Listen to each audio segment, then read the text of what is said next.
Alright, war number 7, mother F. War number 7, we're up against Old Driver here. And we're almost there. We're about 50 points away, so we still need 2 more wins without a loss to get to Tier 1. But we're getting there, man. We're getting there. So let's see if we can make this a quick war video. And I'm going to die in this video. So let me just get that out of the way at the beginning, but I'll let you guys kind of, when we're scouting my path and stuff, you guys can kind of take guesses on which fight I'm going to screw it all up on. But, alright, Quake, and then these two guys, the Blacklist, Season 38 Blacklisters, and, yeah, okay. Those are the bands. Okay, so I had actually, man, that's a bummer. So I'm planning 2 battle groups, which, by the way, I love planning. It's literally my favorite part of this entire game. I enjoy it much more than playing the game itself. Planning war attacks specifically. That is my #1 joy in mcoc. And typically what I'll do is I'll start with BG2, which is the group that I'm actually in, and then I will post that plan for BG2, and then I'll jump over to BG1. And this war, I assigned myself back up in Section 1, so I didn't have any urgency to join, and I jumped over to BG1, did their plan. By the time I was ready to actually join, they had cleared most of this stuff. So unfortunately, there's not going to be a ton of scouting today. I'll obviously go through whatever fights are left. But at the same time, for the most part, all these paths have been cleared. You guys have seen me go over the scouting for those paths in previous war videos, and for the most part, I mean, nothing changes. It's always going to be the same group of counters because the nodes don't change, just the defenders. So anyway, all right. So yeah, you guys know the drill over here. Up here, we definitely sent a thing for this. This is a good placement here with Quake bands. We just send a thing for this Green Goblin, and he's great. This, you can't Quake up here. Quake is banned this war anyway, but thing is typically going to be great for both of these fights, regardless of who's on these fights. All right, over here, Titania here. So if you guys aren't familiar with Titania has essentially 2 things that are in her kit that you just need to be aware of when you are planning against her or fighting her in war. The first thing is, on a dash-in, so a dash attack, she goes passively unstoppable and unblockable. And I think that lasts for 4 seconds, and after that, it goes on cooldown for 30 seconds. Alright, now, she can reduce the cooldown depending on how many debuffs she applies to the defender. That kind of gets complicated. Really, all you need to know against Titania is, #1, I advise using a debuff shrugger against her, so like a Mole Man, a Shang-Chi, a Kingpin if he's available, Agent Venom even, especially if you can pair him with Scorpion, whatever. So every time she hits you, with every basic attack, she's going to inflict one of a group of debuffs on you. And then you just have to be aware that first dash attack, she's going to be passively unblockable and unstoppable. Okay, so when you start out the fight, you can land a parry because they're going to start out the fight with a light attack, or they're going to back up. And if they back up, just know that you need to dex out of that first dash attack, and then you have to buy yourself 4 seconds because she's going to be unblockable and unstoppable. You can also, if you're using Shang-Chi, you can start the fight with a parry and inflict slow debuff so that, when she dashes in, you can intercept her. She'll just be passively unblockable. But anyway, that's all you have to understand about Titanium. We used a Mole Man, and I just told our guy here, like, hey, just a heads up, first dash in, she's going to go unstoppable, unblockable for 4 seconds. Just wait that out, and then it'll go on cooldown for 30 seconds, and she'll be dead by the time it comes back. So, okay, whatever, who cares? Let's move on to the right section here. So we sent a CGR here, and then here, okay, so obviously, the reason that they placed two back-to-back Mystic Defenders here, and this is, a good defensive strategy, this is something that we've employed for a long time, is if you can't ban Torch and you know that he's going to be available, then you want to force your opponent to have to choose between using Flame On, in one of whichever of two fights that are on a path. So you know that they're going to send a Torch to this path, and probably the go-to is going to be Torch with Flame On against Longshot, probably with Guidance. And, Sasquatch has such a huge health pool that even though he's a Mystic, and even though you don't really need Flame On really, really helps to get him down faster, because once he goes into Wrath of Tanorak, he just becomes a lot more dangerous. So they got us, man. So I was looking at this, and I was thinking, okay, we have a guy that, I want to send him out with Human Torch and Falcon for a later fight, and White Magneto with Guidance. Now, Falcon is really good for Conflictor in general because he doesn't inflict debuffs except on his SP1 and maybe on his SP3. I think it's like a physical vulnerability, something like that. But basically, if you just throw his SP2, or you can just opt to not throw specials, with Lock On, he's going to do plenty of damage anyway, and with Guidance, you don't have to worry about Conflictor. So I was like, all right, use Falcon here with Guidance, only throw your SP2s, and you'll be fine, and then you can save your Flame On for this fight. Now, our guy died here. I did the exact same matchup in BG1, and that guy soloed with 90% health. So Falcon is definitely a good option here. You can also send out like a Vision with Guidance would be a fantastic option to control the power. The key difference between what the guy in BG1 did and what the guy in BG2 did is the guy in BG1 did not dex specials. He just blocked everything with Longshot. And I believe he actually took off Dexterity so that when he was dashing back trying to bait specials, it didn't get auto-nullified, which is Longshot's signature ability. And with Mystic Dispersion fed into his power so that he could keep recycling specials. The guy in BG2 kept instinctively dexing everything, proccing the Precision Dexterity buff, and Longshot, this I believe is Sig 200 Longshot, was nullifying everything. So Mystic Dispersion was feeding his power, and he kept throwing SP1s, but this guy kept dexing them, and so whatever. He got his ass kicked, and I told him, take off Dexterity, stop blocking specials, and he was able to take down the fight pretty easily at that point. I think going forward, what we'll do is just to simplify for your players, just use Flame On here, use a Guidance if you can here, and no Flame On, and it'll be fine. So anyway, all right, CGR here, and who knows for that fight, or for this path, probably Kitty, I don't know. Okay, so what the hell am I doing here? Let's move it along, sir. All right. Okay. So up here, this has Incinerate and Shock.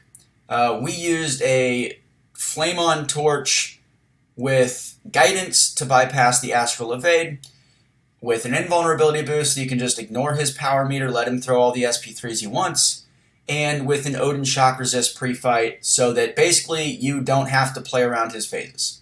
So that works really well. That's pretty much our go-to. It is a lot to set up just for one Torch fight. So you can use alternative options, like you can use a Mole Man here. You just can't knock him down. So because of Conduit. But, as long as you're able to keep Mole Man under 5 monster mass, then he'll never trigger Frenzy. You can parry. He'll keep his true strike or true accuracy so that you can just parry and hit him. He won't be able to Astral Evade you. That's definitely an option. Up here, there are a few options. We opted for a Torch with Flame On. That fight is a very doable fight, and the person just made a mistake and died. So that's super disappointing, but you can also just use Scorpion, and this does have Brute Force, or I'm sorry, not Brute Force, Bubble Shield. So it's good placement. You want to push him to his SP2 and block it, but with Bubble Shield, it can go unblockable. So if you just send a Scorpion here and taunt him it's the same deal as on node 54. You can just block his specials even if they're unblockable from Bubble Shield. So that's probably what we'll do going forward. All right, and then moving up to this area, we used Gallon here. We used Gallon for this entire path, and I think we used him for this fight as well. And when you're using Gallon against Conduit defenders, the easiest way, the simplest strategy is just to build your SP3, throw the SP3, which will instigate Harvest, and then let it naturally expire, and it'll just kill him. And then for non-Conduit defenders with Gallon, you just want to throw your SP3. Here we used an Omega Sentinel, heal block here, and then a Mutant here, just completely wrecked. And then here, I think we just had a Corvus, but I mean, you can use anybody here. He doesn't gain armor, so you don't have to worry about that. And you can use a Mole Man who's shock immune, whatever. All right, moving on to the middle section.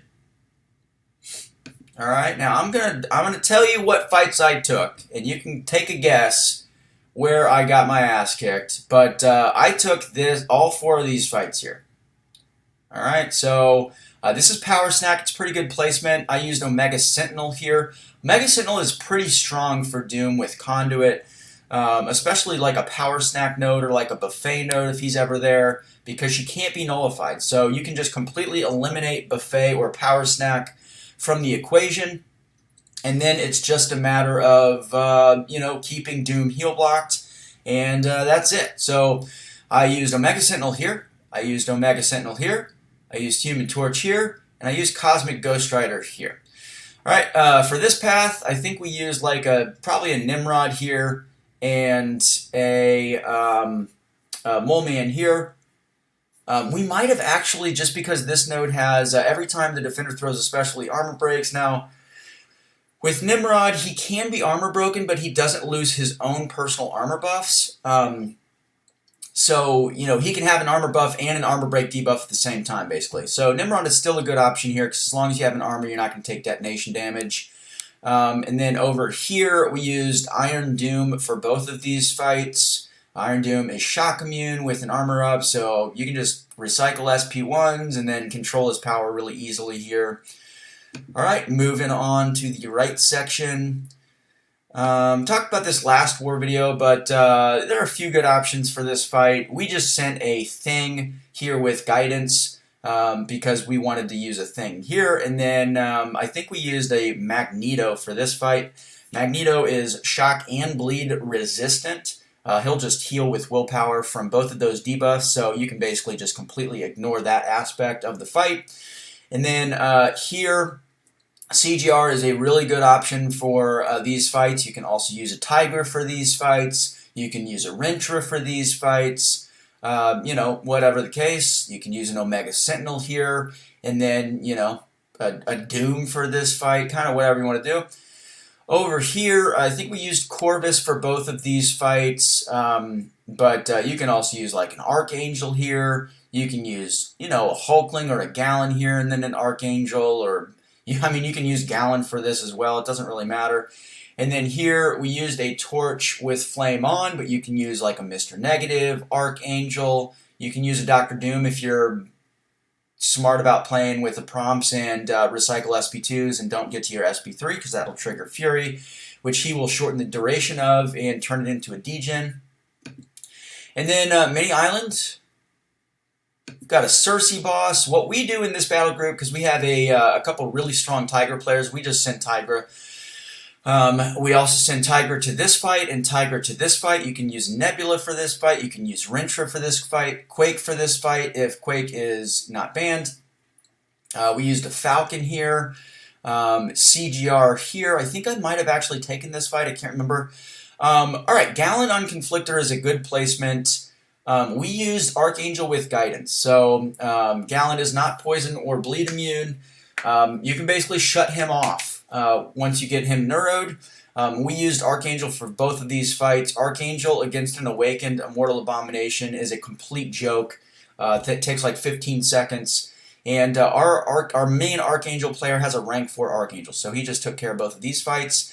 And that is it. And then, here, Oh, that's right. Okay. I also took this fight. So I took both of these fights with Cosmic Ghost Rider. And this fight, my God, got incredibly dicey. I kind of just, by virtue of my reaction, I spoiled the fact that I did not die to this fight. I only died once this war, and it wasn't to this fight. But this fight, dude, I honestly, I probably should have died a second time. You guys will see how crazy that fight went. But I will not be sending Cosmic Ghost Rider to this fight anymore. Just way too much to deal with. So anyway, all right. I'm going to send like a Red Hulk to this fight going forward, just to eliminate all of the hazard shift BS and yeah. All right. So we are joining with Omega Sentinel, Cosmic Ghost Rider, and Human Torch. Very nice. Select Sick and Tired for Cosmic Ghost Rider. I don't even think I used him against a Sick and Tired or a Global Defender this war, but that's okay. All right. So our first fight, since we were back up in Section 1, is this Doctor Doom on Power Snack. So we're using Omega Sentinel here. You definitely can use Human Torch here. You just have to worry about your precision buff from Dexterity, giving Doctor Doom power with Power Snack every 7 seconds or whatever. So you just use Omega Sentinel.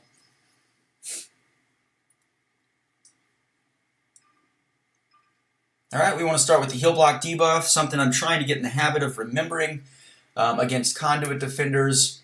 And yeah, we're just going to parry, medium to inflict that debuff. And from there, it's just medium, light to keep that debuff up. And we can either do SP2 or SP3 as long as he's heal blocked. I do have full suicides on, you guys can see here. I'm taking 0 damage from both of these. This debuff, anytime the defender fills a bar of power, I'm inflicted with that Power Sting debuff. So we just have to make sure that we're not throwing a special while we have this active. Otherwise, we're going to be inflicting ourselves with unnecessary damage. Just don't need to do that. So, all right, we're nailing the SP1 dexes. Even if we miss a dex, we can't be nullified, so we don't have to worry about him shocking us from his, from contact or from his SP1. If we do take a medium hit from him, we will get shocked, and then we can get heavy slapped. But yeah, going pretty well. All right, and what I probably should have done at that point before he filled a bar of power is throw my SP3, but that's okay. We're going to back off. Now we're going to throw the SP3. It's going to inflict Incinerates, which is just going to help us a little bit with our damage as long as we can keep him heal blocked and Conduit doesn't start healing him up. All right, so he is still heal blocked. So we just got a medium, light, and an extra light in there. Keep that debuff paused, and the Incinerates are going to do all the work for us. They're ticking for 3,400 with suicides. So, yeah, pretty clean here. All right. Now, you guys are probably thinking, okay, the easiest fight that he had out of the 4 that he said that he died to was this kitty with Omega Sentinel because she's such a hard counter to her. So, Omega Sentinel has cowardice debuffs that she can inflict, and those cowardice debuffs, what they do is they reduce special attack damage by, I can't remember how much, but by a lot. So they basically just make opponent special attacks less dangerous. Now, Kitty in her kit has a thing where her prowess can be taken away if she's inflicted by a cowardice debuff. So Omega Sentinel is just a really hard counter for Kitty. Omega Sentinel also has tracking, so she can prevent miss. And yeah, Omega Sentinel is just a hard counter. If I can inflict her with a tracking and a cowardice debuff, then she'll never gain prowess, she'll never be able to phase, and boom, easy fight. We can completely ignore the no, we don't have to force an intercept. The damage is going to be plenty here. And the Incinerates, she is Incinerate immune, but against mutants, the Incinerates become plasmas, and Kitty is not Incinerate or plasma immune. So just a super hard counter, right? Just the easiest fucking fight I had this entire war, and yeah, I'm gonna fucking get my ass kicked here, and it's just super embarrassing. And I'm going to chalk it up to just being not comfortable with Omega Sentinel. And I know it sounds like an excuse, but man, there's just so much going on here.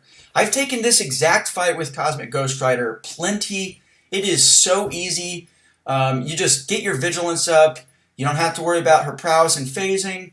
And his damage is so extreme, especially with Cosmic Boost, that you can literally kill her in one Cosmic Ghost Rider cycle without even intercepting. And, for me, the comfort level with Cosmic Ghost Rider is so high that it would have made more sense for me in this case to use Cosmic Ghost Rider, because with Cosmic Ghost Rider, literally parry, I'm going to do a medium ender to get my vigilance, and then I can do parry, heavy for the aptitude, parry, get the power gain, throw the SP2, she's literally going to fucking die, and that's it. I'm just completely comfortable with Cosmic Ghost Rider. With Omega Sentinel, what I need to do in this fight is I need to parry, medium to inflict her with a cowardice, parry, heavy, parry, medium to inflict her with a, that would be a heal block, so I need to parry heavy again, parry, medium to inflict her with the tracking debuff, and then I just am worried about intercepting her on this fight, and what I should be worrying about is keeping my debuffs up. In playing Omega Sentinel, the thing that I have struggled with the most is the cadence with her to keep debuffs refreshed. It's very easy to do when you don't have to worry about any additional element of the fight, when you can just parry and do a light ending combo to keep those debuffs paused, or parry and heavy to keep the debuffs paused. But anytime you factor in some kind of other element like a conflictor where you're trying to bait out specials, or in this case, an ebb and flow intercept where, I am too preoccupied with trying to intercept her so that I can get that fury to get the extra damage, I let those debuffs fall off because they honestly don't have a great duration. You just have to constantly refresh them with heavies or light attacks. So this is a case where, I'm often kind of imprisoned by a pragmatic viewpoint of matchups. And a lot of times that's good because I try to set everybody up with the quote-unquote best possible, most optimal matchups. But in a situation like this, I think Omega Sentinel is a hard counter to Kitty, and so in my head I'm like, well, this is just a better matchup, so I'm going to do that. But what I didn't factor in was it is a better matchup by maybe 5%, but I'm considerably more comfortable with Cosmic Ghost Rider. I've said repeatedly in my war videos and stuff that I'm just not very comfortable playing Omega Sentinel for some reason, and it makes no sense for me to not take this fight with Cosmic Ghost Rider and to instead force myself into using the quote-unquote better matchup, even though I'm considerably less comfortable using this champ, and there are a lot more moving parts that I have to consider throughout the fight. So anyway, that's my little rant about this fight. I'm just really bummed that I made that mistake, but here you guys will see. All right, she's got the protection. I'm going to inflict her with cowardice. It removes the prowess. I get the intercept, and I'm like, all right, cool. All I got to do is keep this up. Hopefully I can get to my SP2 and kill her before this falls off. But now I'm like, you know what? All right, here, let me bait this SP2. Not a big deal. I'll just refresh this. Nope, I'm going to go for an intercept. Okay, she actually intercepted me, but I got saved by my auto block. All right, so now she's got prowess, and look, I try to intercept, and I don't even notice that she has 3 prowess, which means that she's going to phase. She beats the piss out of me there. And now I'm like, oh shit, okay, I gotta get another cowardice debuff up to take away her prowess. Alright, well now she throws the SP1, I'm gonna block that, not a big deal. She still has cowardice.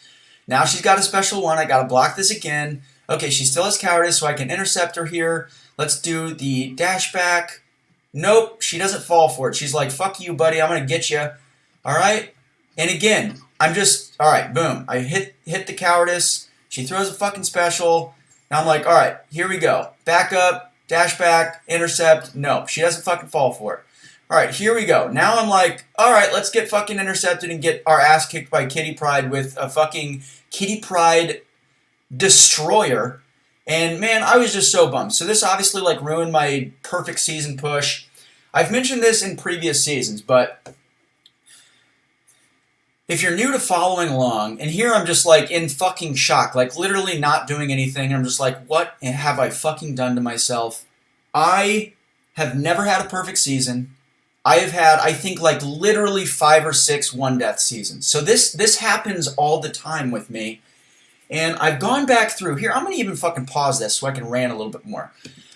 I was going back through and kind of like thinking about previous seasons where I lost a perfect season, ended up with 1 or 2 deaths. Like I had one season where I got to War 10 without dying, and I ended up dying twice that season, but I died twice to one fight, and that was a fucking Black Widow Deadly Origins, which is my personal #1 most hated defender. I died to her on Node 53, Polka Dot Power, and Stun Reflect with Mole Man.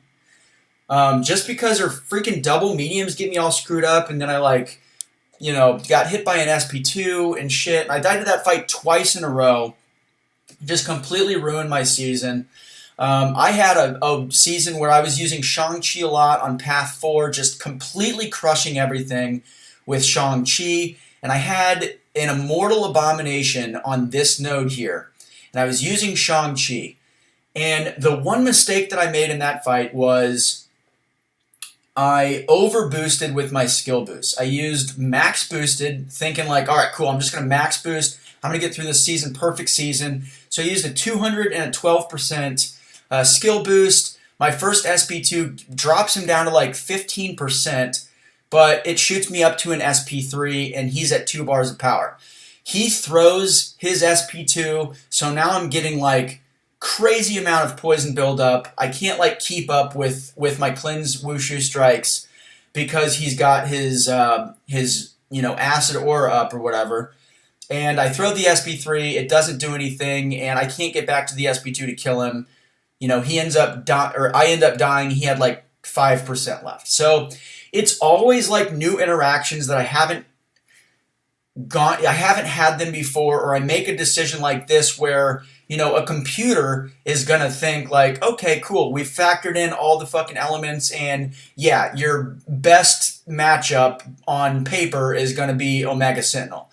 But it can't factor in the human element, the me element, which is, I don't really like playing Omega Sentinel. I'm not very good at keeping track of a whole bunch of moving parts in fights, and I'm really comfortable with Cosmic Ghost Rider. It's like second nature using him at this point. So I should have fucking used Cosmic Ghost Rider. So anyway, super disappointing. God, it fucking hurts so much. And when you die, especially if you're trying to get a perfect season and you've made it more than halfway through a season, and in hindsight, everything's always feels so obvious. It always feels like, man, this was something I should have foresaw.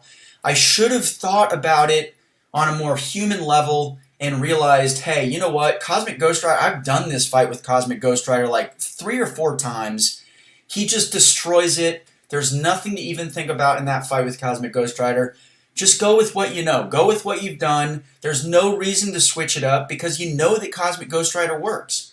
And there's no risk with Cosmic Ghost Rider. So it's just really disappointing, man. I'm just really disappointed in myself. And it's really kind of forced me to think about, you know what? The quote-unquote best matchup isn't necessarily always the best option. You have to factor in the human element, and that's been a tough thing for me to adjust to. And I don't know, man. But it's just a bummer. So here I'm taking off Suicides because the fight after this, I'm going to use Human Torch. And I don't want to have Suicides on for that Human Torch fight. And then, I've got 3 CGR fights lined up after the Human Torch fight. And obviously CGR has enough damage, you don't need Suicides at all. So we are going to finish this fight with with Cosmic Ghost Rider.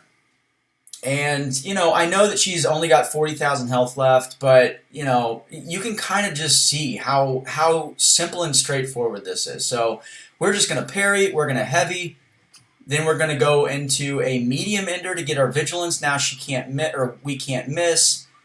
We also did get the intercept here, but even if we didn't get the intercept, the SP2 is going to do so much damage with Cosmic Boost that we would have shot back up to an SP2 without that Fury, and we would have easily been able to get through it. So just devastating, honestly. And, you know, for me, it's just like, okay, season ruined. Now it's like, you just got to wait for next season and hope you don't make a new mistake, you know?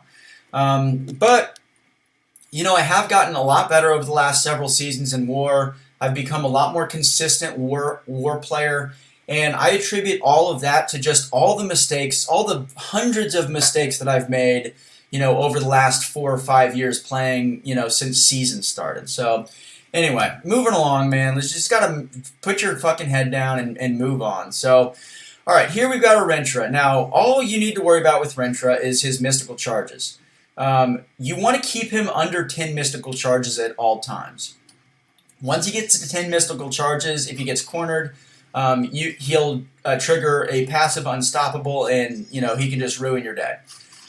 You can remove 5 mystical charges by knocking him down. So basically, the play here with Human Torch, really with anybody, is just keep him under 10 mystical charges by knocking him down. His heavy is one of the easiest in the game to punish with a heavy, so you can just bait out a heavy. Here you guys can see he got to 9, not a big deal. You can also easily heavy punish his SP1. And, you know, ideally I like to bait his SP1. His SP2 is fairly easy to dex, but sometimes it's like Doctor Strange's SP1 where you, like, dash back too soon and then you end up taking it, you know, in the face. And it does pretty hefty amount of damage, especially if he's ruptured you. Anyway, so here I'm again trying to get an intercept, and he just won't play into it. There we go. He's up to 9 mystical charges. So we just bait a heavy attack and counter heavy. And yeah, I mean, you guys can see how easy this fight is. You don't really need to use, like, even with Mighty Charge here, you don't really need to use Flame On, because Torch is so safe if you're comfortable fighting Rentra. But anyway. All right. So here we've got an Infamous Doom, Iron Doom, and so he is a hero champ. There I guess I missed a parry, and now he's got the Aura of Doom up, that's really the only thing you want to avoid. Here we are able to get the Fury, and because we got hit, we've already got 3 judgments. So when we throw our SP2, we get our 2 judgments. We're able to take away his armor with Damnation, and yeah, the SP2 damage is going to do all the work for us. So we just had that one mistake at the beginning where we assumed a parry. We got slapped around a little bit. Unfortunate, but whatever. We'll just use a couple potions. All right, and then we have 2 fights left. We've got a Hyperion Mini, which you guys have seen me take multiple times this season. Very, very easy with Cosmic Ghost Rider. And then we've got that Hulkling, which is just fucking horrifying fight. With Quake Band, there just aren't really a lot of options, honestly. Kitty, I think, is definitely an option. Cosmic Ghost Rider, I just don't think is an option because he's stun immune there. But anyway, all right, healing up. And we are going to use an invulnerability boost for this. Just completely ignore his power. If he wants to throw an SP3, that's totally fine. And I can't remember, it might have been this war, but at some point, I think I actually waste a couple hits on my indestructible boost. Because I didn't do the vigilance before the power gain. So anyway, all right, we're gonna do. Okay, we learned from past mistakes. So we go with the medium ender for vigilance. Now we're gonna go with power gain. If he wants to throw that, that's totally fine. All right, there we go. We get our fucking 5 judgments or whatever, and we lost vigilance. So last couple hits, miss. Whoopsie. That's all right. We've got an indestructible boost. It doesn't matter. All right, and then I don't even think he's going to get off an SP3 in this fight. Yeah, he doesn't. But we had an indestructible boost if he did, so not a big deal. All right, Hulkling. So, like, honestly, you just can't block a bunch of hits from Hulkling because he'll go unstoppable, and that's what's going to happen here. He's going to go unstoppable right away, and then I'm going to have to start dexing. There he goes, unstoppable. Whoops. Lost my indestructible boost. Now I have to spoil my precision. And I'm like cornered. There I get hit with the heavy and I'm like, fucking hell. Alright, so now I'm in deep shit. And here you guys can see he's almost got that indestructible boost, which he is going to trigger as soon as I throw my SP2, so I lose out on quite a bit of damage there. I'm also like, I can't even play around the phases at this point, so we're in pretty bad shape here. And I wish I hadn't spoiled the fact that I get out of this fight alive, because I'm pretty sure you guys would have been like, yeah, this motherfucker died twice. But, alright. All we have to do is get up to our SP2. I'm trying to bait out this SP1. He's like, no, and I just have to go for it at this point. He's, again, unstoppable, or I'm sorry, indestructible. You guys can see the phase has switched back over to poison. And I'm just like, yeah, there's no way I'm going to fucking survive this fight. All right, we finally get some damage in. He does get the indestructible, so I'm just going to wait that out. You guys can see I'm ticking down. I'm like, oh my god, is this going to work? I'm going to charge it up with the aptitude, charge the heavy to get the aptitude, which is going to enhance the fury buff that we get from throwing our SP3. And I'm just like, please kill him. And this is going to kill him. Thank God. So, you know, as a war planner, I've said this before. I don't know if I've said this in videos, but I kind of have a little thing where, you know, the person that's most likely to die the person that's most likely to die in any war clear is going to be the person that's already died. All right, so I've already died this war, and just for whatever reason, it just messes with our heads. And I almost died a second time, so I'm really lucky that I escaped without dying a second time. That would be a really bad example to set for everybody. You just, really can't be dying twice in the same war. If your alliance has goals to be an elite alliance. So anyway, we escaped. Lesson learned.